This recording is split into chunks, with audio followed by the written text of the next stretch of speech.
The morning shift bell rang across the asteroid colony and kissed his daughter on the forehead before heading to work.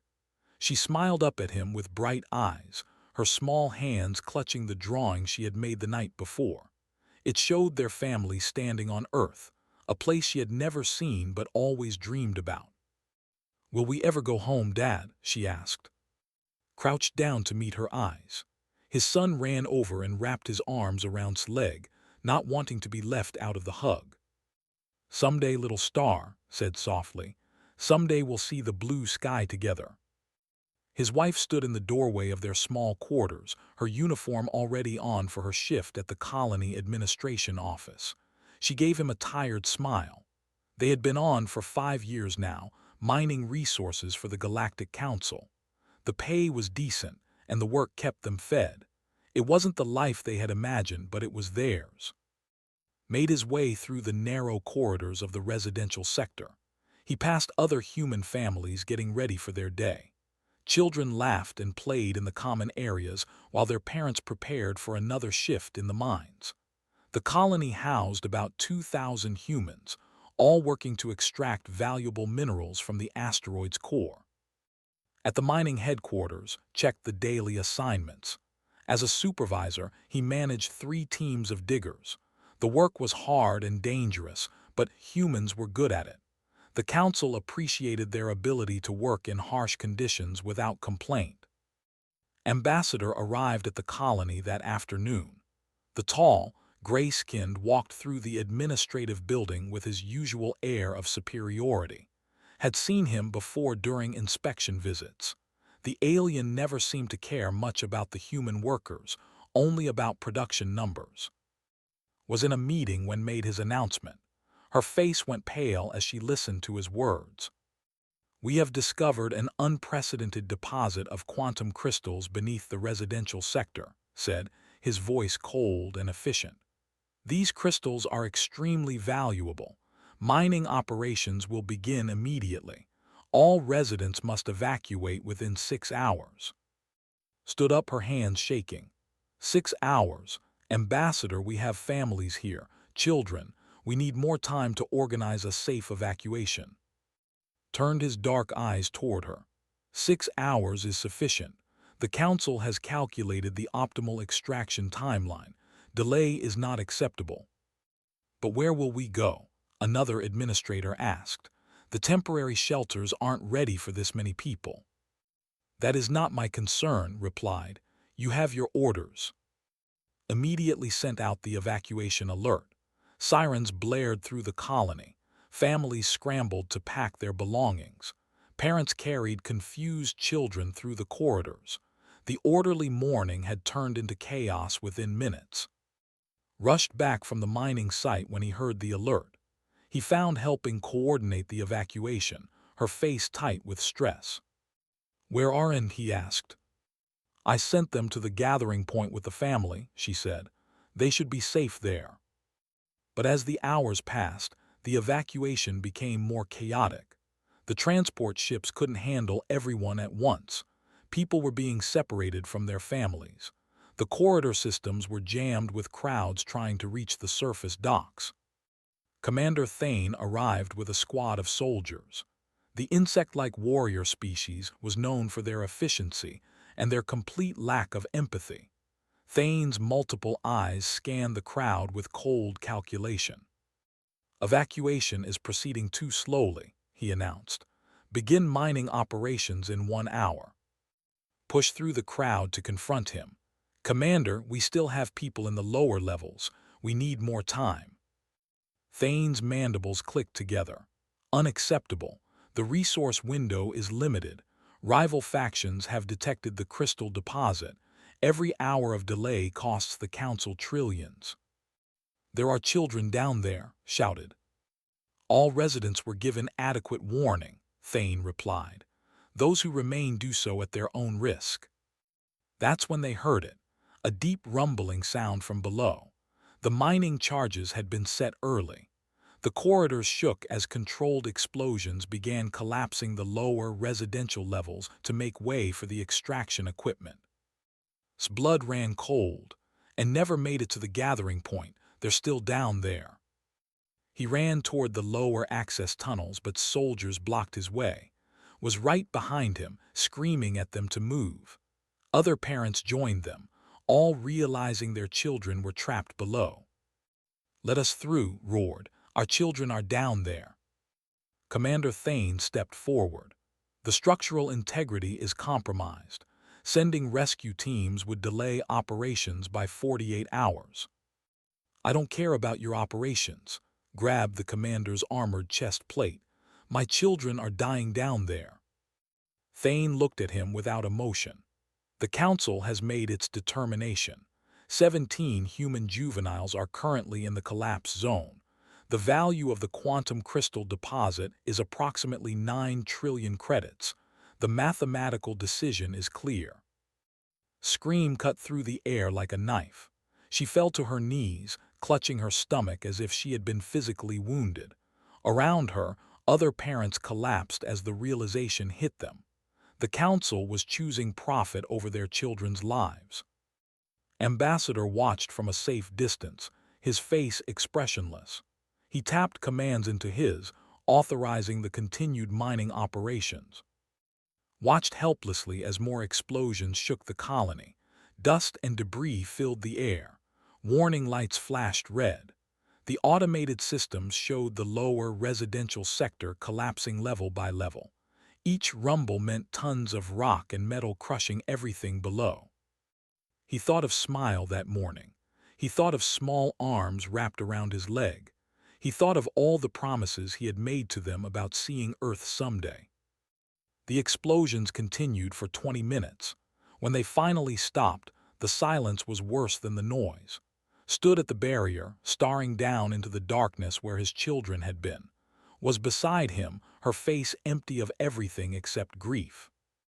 Around them, 15 other parents stood in the same horrible silence. Their children were gone, buried beneath tons of rock and metal, all for crystals, all for profit. Commander Thane filed his report, listing the incident as an unfortunate accident during emergency evacuation procedures. Ambassador approved it without comment. The mining operation continued on schedule. That night held as she sobbed uncontrollably. She couldn't breathe between the screams of anguish. Her body shook with a grief so deep it seemed to have no bottom. Other families gathered together, united in their loss and their fury.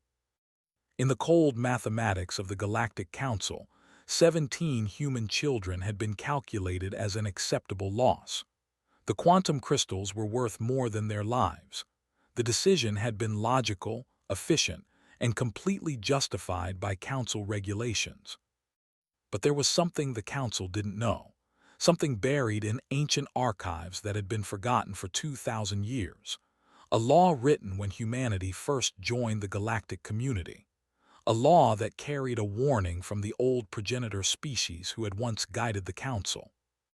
The first law stated clearly, never harm human children, not because humans were precious, but because of what humans would become if you did. The galaxy was about to remember why that law existed. The official report reached Earth 3 days after the 442 incident. Read it carefully in her small apartment in Seoul. As a journalist for the Human Colonial Network, she had covered dozens of mining accidents over the years, but something about this one didn't sit right with her. 17 casualties due to unexpected structural failure during routine evacuation, she read aloud. The words felt wrong, too clean, too simple. She started making calls, first to the colony administrator's office.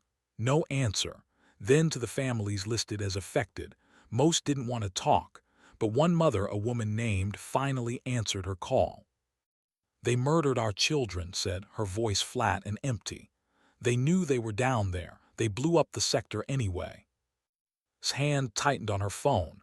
"What do you mean they knew?" Commander Thane calculated it. 48 hours to rescue our kids or 9 trillion credits in crystals. He chose the crystals. His voice broke. "My daughter was 7 years old. Her name was, she liked to draw pictures of flowers." After the call ended, sat in silence. Then she started digging deeper. She reached out to an old friend who worked in the council records department. They had gone to university together before he took a position off-world. He was one of the few humans who had clearance to access classified council files.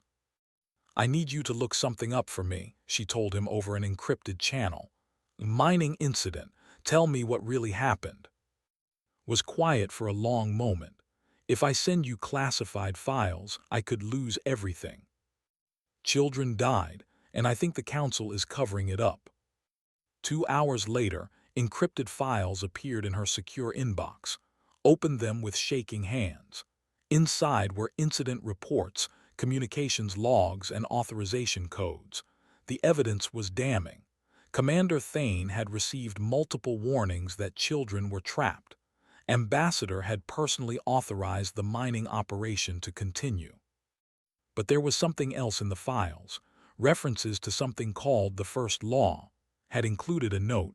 "Found this in the archived regulations. Thought you should see it."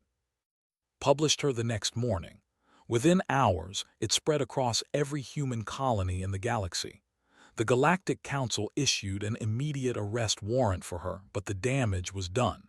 Humanity knew the truth. Far from Earth, on a forgotten world called Sanctuary Prime, an old man sat in front of ancient computer banks. Keeper had lived alone on this archive world for 43 years. His job was to maintain the oldest records of the Galactic Council, documents so old that most species had forgotten they existed. The alarm that woke him that morning hadn't sounded in 2,000 years. Shuffled to the main console, his old bones creaking. The screen showed a single line in red text: "First Law Violation det.Ctd. KEPLER 442 Colony. 17 human JUVENILES deceased." "What in the stars?" muttered. He had never seen this alert before. He didn't even know it existed. He began searching through the archives, following the automated system's references. Deeper and deeper into files that predated the current council by centuries. Finally, he found it. The First Contact Charter, written when humanity first joined the galactic community, back when the ancient progenitor species still guided council policy. Article 1, Section 7 was clear. No member species shall bring deliberate or negligent harm to human juveniles under any circumstance whatsoever. Violation of this law results in immediate species expulsion from council territories and mandatory planetary quarantine of all responsible parties. Read it 3 times, unable to believe what he was seeing. Why would such a specific law exist? Why focus on human children? He kept searching. There had to be more. Finally, buried in the deepest archives, he found a sealed file marked Evolutionary FAILSAFE, Do Not Trigger. His hands shook as he entered the access codes. A hologram flickered to life above the console. It showed a being unlike anything had ever seen. Tall, luminous, ancient beyond measure. A progenitor. "If you are viewing this message," the being said, its voice like distant thunder, "then the first law has been broken. A human child has been harmed by council action." The hologram's eyes seemed to look directly at. "We progenitors made a grave mistake when we first encountered humanity. We thought them primitive, weak. We tested them as we tested all new species. We wanted to understand their breaking point." The progenitor's expression darkened. "We took one of their children. We meant no permanent harm. It was merely a test of their diplomatic resolve. We wanted to see how they would negotiate for the child's return." Leaned forward, his heart pounding. "They didn't negotiate," the progenitor continued. "Within one planetary rotation, 3 of our research facilities were destroyed. Within 2 rotations, our defense grid was compromised. We had never seen such coordination, such absolute focus. It wasn't military strategy. It was something far more terrifying."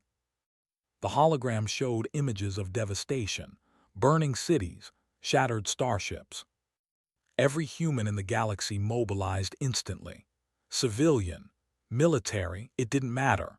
They became a single organism with one purpose: retrieve the child and punish those responsible. They didn't want territory. They didn't want resources. They wanted blood. The progenitor's voice grew quieter. We returned the child unharmed within 3 rotations. But the humans didn't stop. They couldn't stop. We had triggered something in their species that transcended rational thought, a protective instinct so powerful that it overrode their sense of self-preservation. They were willing to die to the last individual if it meant ensuring no one ever took their children again. Felt cold sweat running down his back. We studied this phenomenon extensively. It exists in many species, but never with this intensity. Human evolution shaped them to protect their young above all else. Their children represent not just the future, but something sacred. Harming a human child doesn't just anger them. It transforms them into something the galaxy has never seen. The progenitor leaned closer to the camera. That is why we created the first law, not to protect human children, but to protect the galaxy from what humanity becomes when their children are threatened. This law exists as a break it, and you will face a species that will burn the galaxy to ash rather than let the crime go unpunished. The hologram flickered and faded, sat in stunned silence. He looked at the data on 442, 17 children, killed deliberately for profit. The first law wasn't just broken, it was shattered. Activated the ancient beacon system. It was designed to send emergency broadcasts to all human colonies simultaneously. As his fingers moved across the ancient controls, he wondered what he was unleashing. The message went out to every human settlement, every human ship, every human soldier in the galaxy. It contained 3 things: the text of the first law, the progenitor's warning, and the complete evidence of what happened at 442. On Earth, President read the message in an emergency session. Around him, the Council of Nations sat in shocked silence. "They killed our children," someone whispered. President looked around the room. He saw the same expression on every face. Not anger, not rage, something colder, something that had been sleeping in humanity's genetic memory for thousands of years. "The galaxy forgot what we are," he said quietly. "They thought we were just workers, just laborers, just another species to exploit." He stood up, his hands flat on the table. "It's time to remind them. Send the recall order. Every human comes home, every single one. And then," he paused, his voice hardening, "then we show them what happens when you harm our children." Across the galaxy, humans received the message. In factories, they stopped working. On council warships, human crew members walked off their posts. In colonies, governors began closing borders. It happened simultaneously, like a switch had been flipped in the collective human consciousness. The Galactic Council watched in confusion as their infrastructure began to collapse. They didn't understand what was happening. They thought humans would negotiate. They thought sanctions and threats would bring the workers back. They didn't realize that humanity had just declared war. Not a war for territory or resources. A war for something far more fundamental. A war that wouldn't end until every single person responsible for 442 faced justice. And in the cold mathematics they loved so much, the Council was about to learn a terrible truth. You can't calculate the value of a human child, and you definitely can't afford the cost of killing one. 3 weeks after 442, the galaxy began to understand its mistake. Admiral stood on the bridge of the Earth Defense Fleet flagship, watching the tactical displays. Ships were arriving from every human colony. Civilian transports, mining vessels, personal craft, all converging on Earth and Mars. "Admiral, we have another 200 ships requesting dock assignments," his communications officer reported. Nodded, "Find room for all of them. Every human comes home." But it wasn't just about coming home. In secret facilities across Earth's moon and Mars, military production had been running at full capacity for 3 weeks. Humans were building weapons at a pace that shocked their own leadership. General walked through one such facility, inspecting the production lines. Rows of missiles, drone fighters, energy weapons that violated every Council weapons treaty. She stopped at a viewport overlooking the assembly floor. "How many?" she asked the facility commander. 3,000 units per day, General, and accelerating. Smiled coldly. "Good, we'll need every single one." The Council didn't know about Project Prometheus. For 50 years, a small group of human military leaders had been secretly preparing for the day Earth might need to defend itself. They had studied every war in human history. They had cataloged every weapon concept. Things the Council believed humanity had abandoned as too brutal, too efficient, too terrible to use. They were wrong. Humans hadn't abandoned anything. They had just been hiding it. On a Council station near Jupiter led the walkout. She had been an engineer on Council warships for 8 years. She was good at her job, so good that the Council had never considered what would happen if she stopped working. "Everyone out," she called to the other human crew members. "Leave everything as it is." The alien officers tried to stop them. "You can't just leave. This ship needs maintenance." Turned to face the captain, a tall with blue skin and 4 arms. "My people buried 17 children 3 weeks ago. Children who died because they weren't valuable enough to save. I'm done helping you." Within an hour, 40% of the Council fleet was crippled. Human engineers had been essential to operations, and suddenly they were all gone. Ships sat dead in space. Stations lost power. Life support systems failed. Governor Menu of the Mars Territories made his announcement to the Council with cold precision. Effective immediately, all trade between Mars and Council territories is suspended. All Council diplomats have 72 hours to leave Martian space. Any Council military vessels entering our territory will be destroyed without warning. Chancellor of the Council watched the transmission with growing alarm. The human colonies weren't just protesting. They were withdrawing from galactic civilization entirely. "Send them a message," he ordered. "Tell them we're willing to negotiate compensation for the 442 incident." Trade Minister received the Council's offer on behalf of Earth. He read it carefully, then sent back a single-sentence response. "Turn over everyone responsible for 442, or every human in the galaxy returns home permanently." The Council refused. They believed humans would come back when starvation threatened their colonies. They believed economic pressure would force compliance. They believed humans were rational actors who would negotiate. They were catastrophically wrong. The economic collapse came faster than anyone predicted. Power grids across Council space began failing. Food distribution networks stopped functioning. Medical facilities lost critical staff. Humans had been everywhere, doing jobs that other species considered beneath them. Suddenly, those jobs weren't getting done. Chancellor called an emergency session.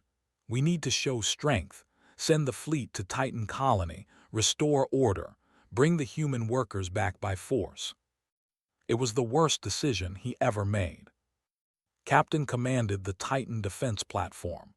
The installation orbited Saturn's moon, officially listed as a communications and navigation beacon. She had been stationed there for 2 years, and in that time, she had been preparing for this exact moment. When the Council fleet appeared on her sensors, she opened a channel. "Council fleet, this is Titan Defense. Turn back now." The response was immediate and arrogant.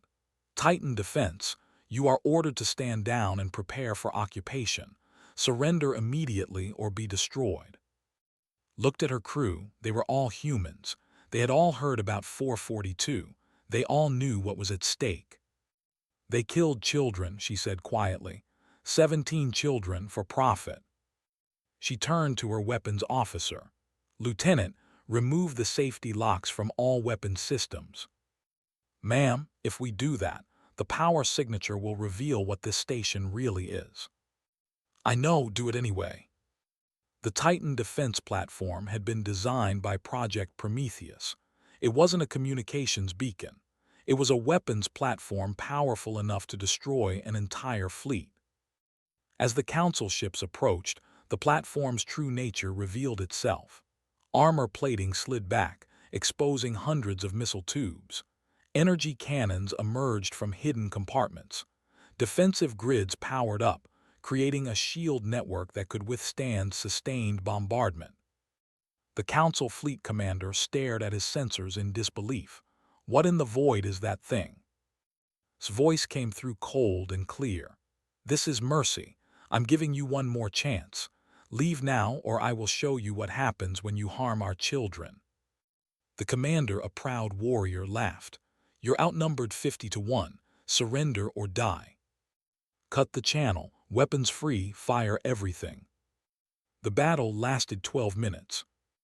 The Titan platform unleashed weapons the galaxy had never seen before. Kinetic missiles that traveled at relativistic speeds. Laser arrays that could cut through shields like paper. EMP warheads that fried electronic systems. Drone swarms that overwhelmed point defenses. The Council fleet tried to fight back, but they were designed for territorial disputes and patrol actions. They weren't prepared for total war. They weren't prepared for the concentrated fury of a species that had been building weapons in secret for half a century. When it was over, 50 Council warships were debris. Not one survived. Had deliberately ensured there would be no survivors, no prisoners, no mercy. She sent one final transmission to the Council before shutting down the communications array. This was mercy. Next time we come to you. The recording spread across the galaxy within hours. Species that had considered humans primitive suddenly realized how badly they had miscalculated. The Council had poked something that should have been left alone. Back on Earth, watched the footage of the Titan battle.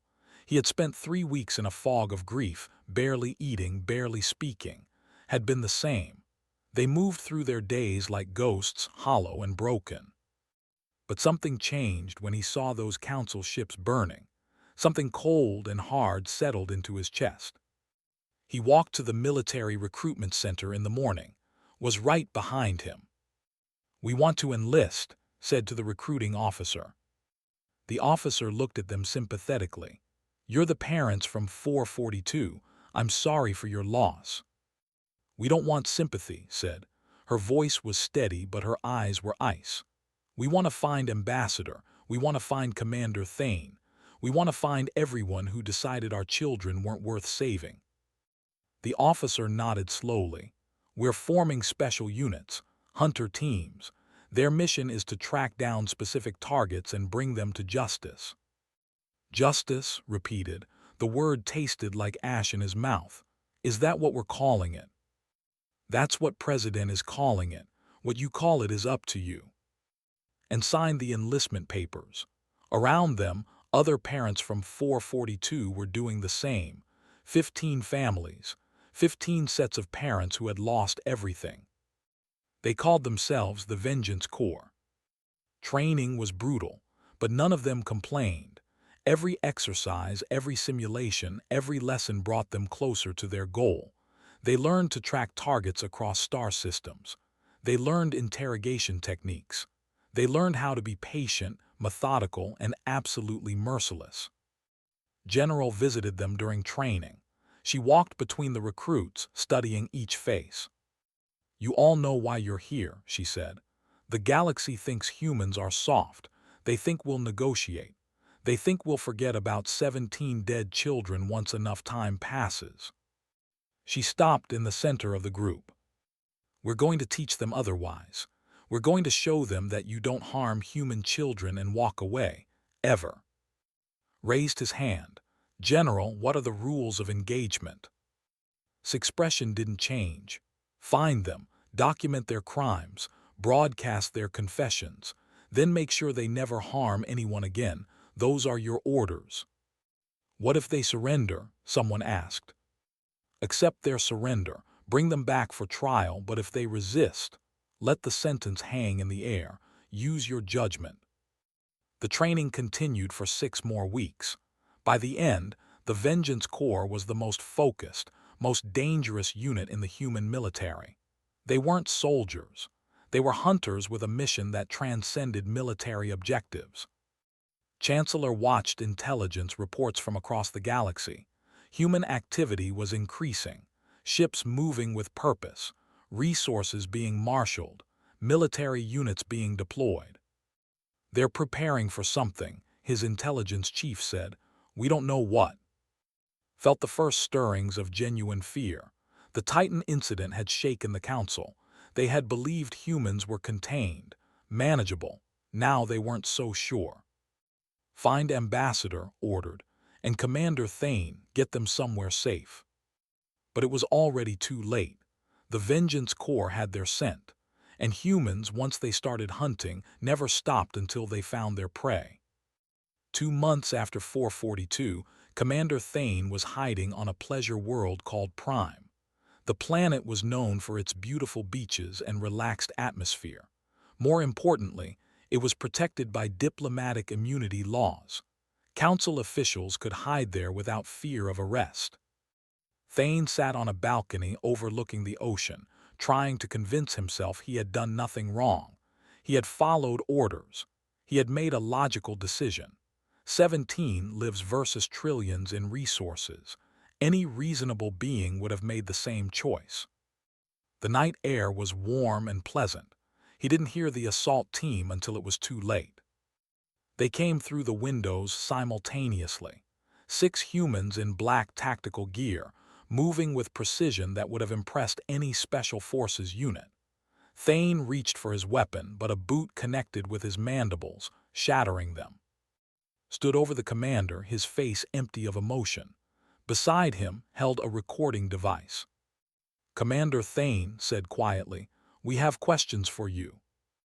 What followed was broadcast across every channel in the galaxy.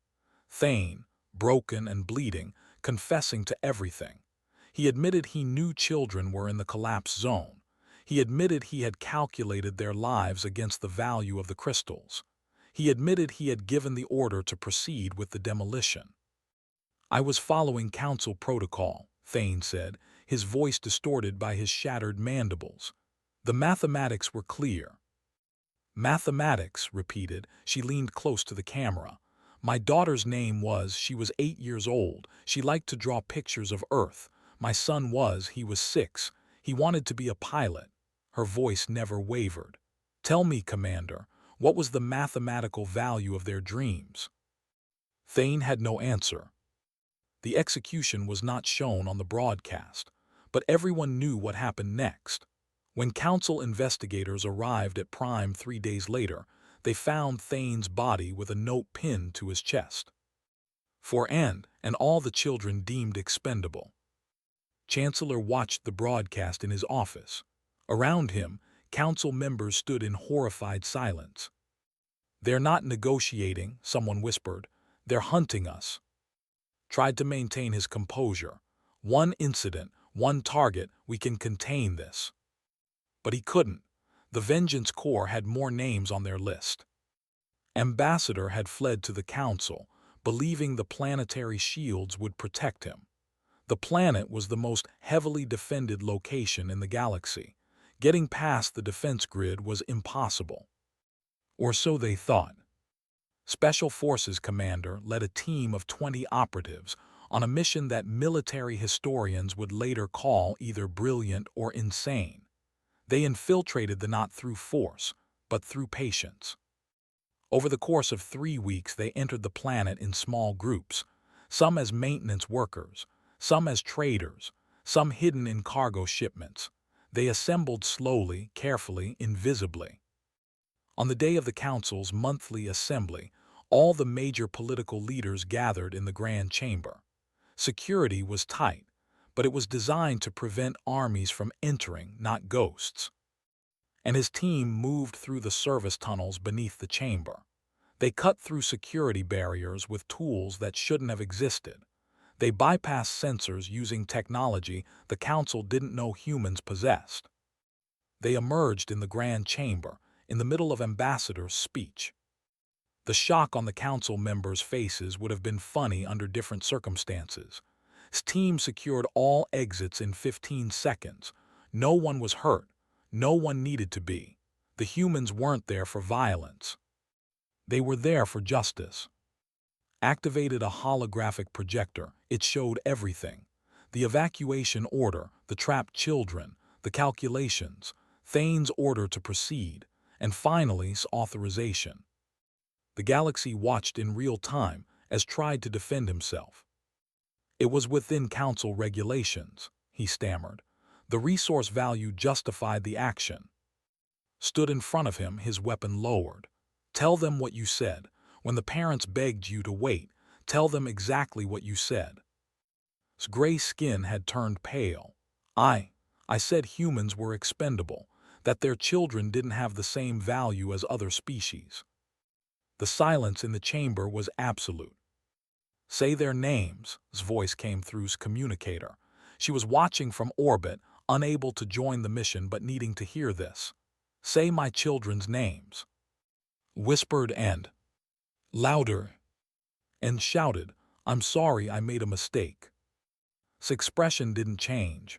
You didn't make a mistake, you made a choice. You chose profit over children. You chose crystals over lives. He gestured to his team. Take him. Was transported back to Earth to stand trial. The broadcast of his confession had been seen by billions. Some species expressed support for humanity. Others remained silent, worried about what this meant for the galactic order. But the council wasn't done making mistakes.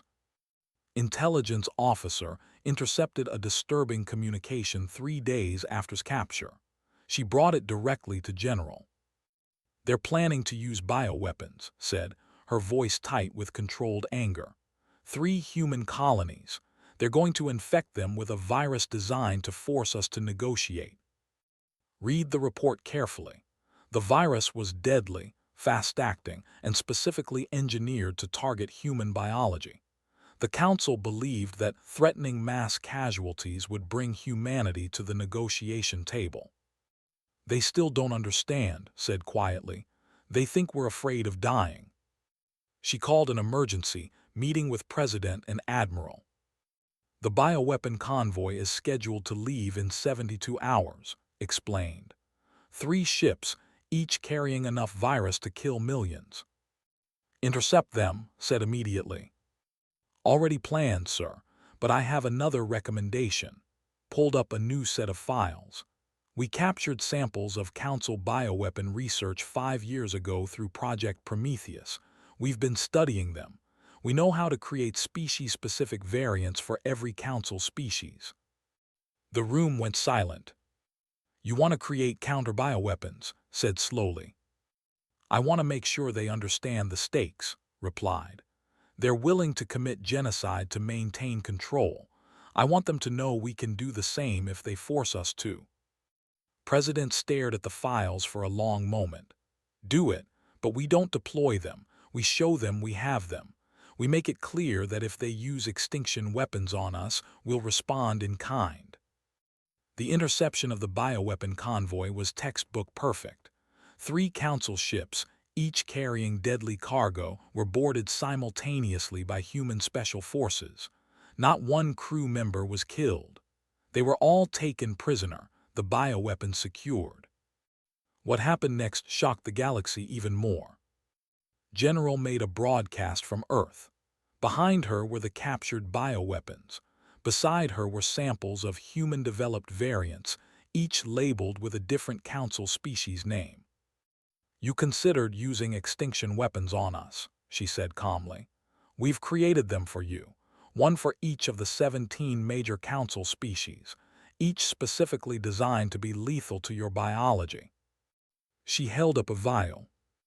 The difference between us is simple. You are willing to actually use them. We're not. These weapons will remain in secure storage as a deterrent only. But if you ever threaten human children again, if you ever attempt to use bioweapons against any human colony, we won't negotiate. We won't hesitate. We will respond with equal force. She set the vial down carefully. "You wanted to play with extinction. Now you know we can play too, and we're better at it than you are." Despite the terrifying nature of the broadcast, something else emerged from it. Humans were demonstrating restraint. They had captured enemy forces and treated them humanely. They had rescued non-combatants during military operations. They had created terrible weapons but refused to use them offensively. Ethics officer had been assigned to monitor all military operations. Her job was to ensure humanity didn't become the monster it was fighting against. "We have rules," she told commanders repeatedly. "No civilian targets, no children of any species. We're fighting for justice, not genocide." On Europa, a refugee camp had been established for council species fleeing the conflict. Humanitarian coordinator managed the facility personally. "Everyone gets medical care," he insisted. "Everyone gets food and shelter, even if they're from species fighting against us." A mother with 2 small children arrived at the camp, terrified. She had heard stories about what humans did to their enemies. She expected prison or worse. Instead, gave her children warm food and toys. He found her family a safe place to sleep.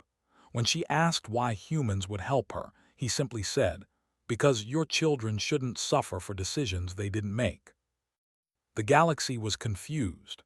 Humans were simultaneously the most vicious military force in recent history and the most protective of civilian life.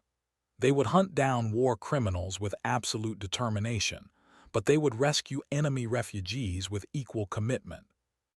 Back on, now a memorial site, a monument was being built. 17 names carved in quantum crystal. Families from across human space came to pay respects and stood before the monument as workers completed the final installations. They had found Thane. They had found, but their children were still gone. "Is this justice?" asked quietly. Didn't have an answer. He took her hand and they stood together in silence, 2 parents among many who had lost everything. The war wasn't over. Not yet. But the galaxy was starting to understand what the progenitors had tried to warn them about. You don't harm human children and walk away, not because humans are unreasonable, but because they will pursue justice with a focus and determination that makes stars tremble. 6 months after 442, Chancellor stood before what remained of the Galactic Council. Half the seats were empty. Some species had withdrawn entirely. Others had joined humanity's call for justice. The Council, as it had existed for thousands of years, was collapsing. "We must surrender," Counselor said. The elderly had opposed the 442 decision from the beginning. "Humanity has proven their point. Continuing this conflict serves no purpose." Wanted to argue, but he couldn't. Human forces had appeared in orbit above the Council 3 days ago, not to attack, just to wait. The message was clear: surrender or face invasion. "Send the transmission," said, his voice heavy with defeat. "Unconditional surrender." The war was over. Admiral received the surrender personally. He stood on the bridge of the flagship, reading the Council's terms of capitulation. "They're offering everything," his communications officer said. "Full reparations, complete restructuring of Council leadership, trial access to all officials involved in 442. Nodded, "Accept the terms, but make one thing clear: this isn't about conquest, this is about justice. We don't want to rule them, we want to ensure this never happens again." The surrender was broadcast across the galaxy. Species that had watched humanity's fury with fear now watched their restraint with surprise. The human fleet didn't occupy Council worlds. They didn't demand tribute. They didn't establish military governments. They simply wanted the war criminals turned over for trial. On Earth, Chief Prosecutor prepared for the biggest legal proceeding in galactic history. The 442 tribunals would be held in Geneva, broadcast to every world in known space. "We have 17 judges from 17 different species," explained to her team. Everyone involved in the decision chain will face trial. This needs to be fair, transparent, legal. Even after what they did, one prosecutor asked. Especially after what they did, replied. We're not monsters. We're showing the galaxy how justice should work. The trials lasted 3 months. Every defendant received legal representation. Every piece of evidence was examined carefully. Witnesses from across the galaxy. The proceedings were meticulous, fair, and absolutely damning. Ambassador sat in the defendant's chair, listening to testimony after testimony. Parents from described the moment they realized their children were trapped. Engineers about how much time was needed for rescue. Financial experts calculated the profit from the quantum crystals. When it was turned to testify, he walked slowly to the stand. Sat in the gallery, her face carved from stone. Tell us about your daughter, said gently. His voice was steady but quiet. She wanted to see Earth. She used to draw pictures of blue skies and green grass. She asked me every morning when we could go home. And your son? He liked to pretend he was a spaceship pilot. He would run around with his arms out making engine noises. Looked directly at. They were 6 and 8 years old. They had their whole lives ahead of them. The courtroom was silent. What would you like to say to the defendant? Stood up. He walked toward, stopping just outside the security barrier. I want you to know their names. I want you to remember that they were real. They weren't numbers in your calculation. They weren't acceptable losses. They were children with dreams and laughter and futures. Tried to speak, but no words came out. The verdicts were delivered on a cold morning in December. 17 judges stood together, reading their decision. Ambassador, you are found guilty of negligent homicide, violation of council charter, and crimes against sentient beings. You are sentenced to life imprisonment without possibility of parole. 3 other council officials received death sentences, not because humanity demanded it, but because the judges determined their crimes warranted the ultimate punishment. The executions were carried out humanely, witnessed by officials from multiple species to ensure legality. But the trials were only part of the transformation. President addressed the formation of the new council from Geneva. Leaders from across the galaxy attended, including many who had supported humanity during the conflict. The old council failed, said, not just at 442, but in hundreds of small ways over centuries. They forgot that power comes with responsibility. They forgot that every life has value. He pulled up a holographic document. We propose the Children's Covenant, a new foundational law for galactic civilization. It's simple. The protection of children of any species takes absolute priority. Harm to juveniles is considered a crime against all sentient beings. No exceptions, no calculations, no excuses. The vote was unanimous. Every species present agreed to the covenant. It would become the first law of the new council, enforced by all and protected by humanity's promise to never let happen again. And stood on as the memorial was completed. The entire residential sector had been transformed into a garden. 17 crystal monuments rose toward the stars, each bearing a child's name. Beside them stood 3 children, not human, a young girl they had adopted from the refugee camps, twin boys whose parents had died in the war, their new family. Will you tell us about and the girl asked. Her name was, and she held his hand tightly. Knelt down, pulling all 3 children close. Would have liked you.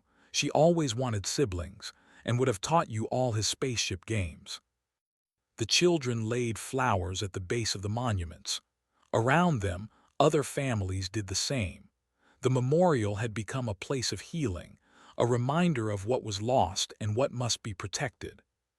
Far from, in his quiet archive on Sanctuary Prime, Keeper prepared his final message. He had stayed at his post through the entire war, maintaining the records and watching history unfold. Now, at 97 years old, he was ready to return to Earth. But first, he activated the progenitor communication system one last time.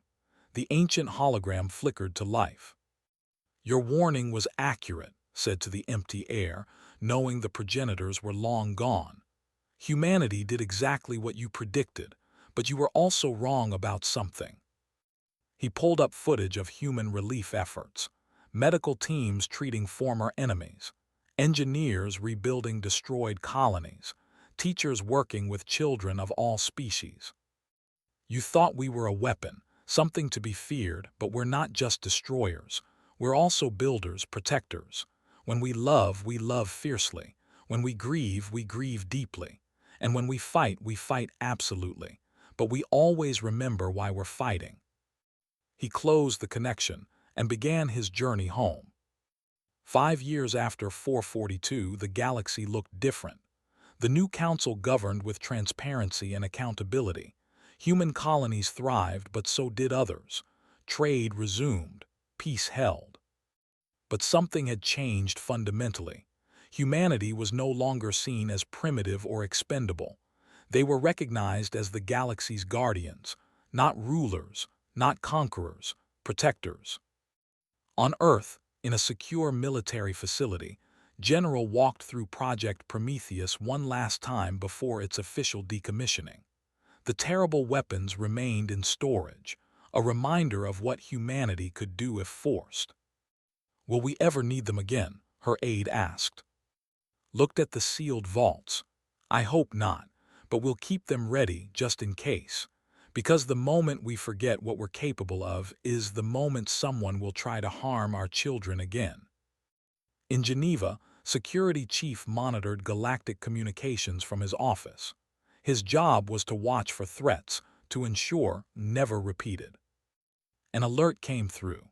A remote species had been discovered enslaving children of a primitive world for labor. The report was flagged as urgent. Didn't hesitate. He sent a message to the human response fleets. "Children in danger. Prepare for immediate deployment." Within hours, ships launched from a dozen human worlds. Not for conquest, not for resources, but because a species that had learned the hard way that children must be protected was now ensuring that lesson extended across the galaxy.